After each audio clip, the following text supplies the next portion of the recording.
அனைவருக்கும் வணக்கம். நாம் இன்று விக்சித் பாரத் உல்டத்தான் ப்ராஜெக்ட் பற்றி பார்க்க போகிறோம். தலைப்பு: பிளாஸ்டிக் மேலாண்மை மற்றும் சிதைவடையக்கூடிய பிளாஸ்டிக் உருவாக்கம். நமது நாட்டில் ஒரு ஆண்டிற்கு 3.5 மில்லியன் டன் பிளாஸ்டிக் குப்பைகள் உருவாகின்றன.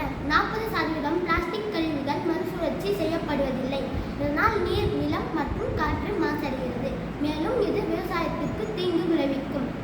எனவே பிளாஸ்டிக் மேலாண்மை ஒவ்வொருவரின் தலையாய கடமையாகும்.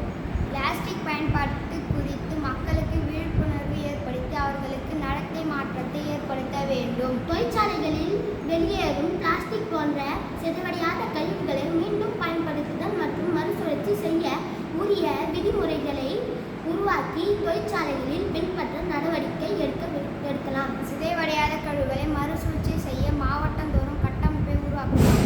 மேலும் சிதைவடையாத பிளாஸ்டிக் மாற்றாக சிதைவடையக்கூடிய குறைந்த விலையில் எளிதில் பயன்படுத்தும் வகையில் பிளாஸ்டிக் உருவாக்கலாம்.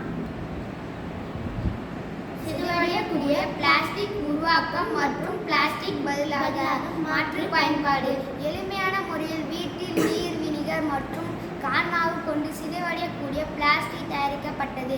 அதனை வணிக ரீதியாக உற்பத்தி செய்ய முயற்சி மேற்கொள்ள இருக்கிறோம். நாம் அன்றாட வாழ்வில் பயன்படுத்தும் பிளாஸ்டிக் மாற்றாக மூங்கில், பனை மற்றும் தென்னை ஓலை, வாழை, வைக்கோல் மற்றும் கரும்பு தோகை ஆகியவற்றை பயன்படுத்தி உருவாக்கும் பொருளை பயன்படுத்த இருக்கிறோம்.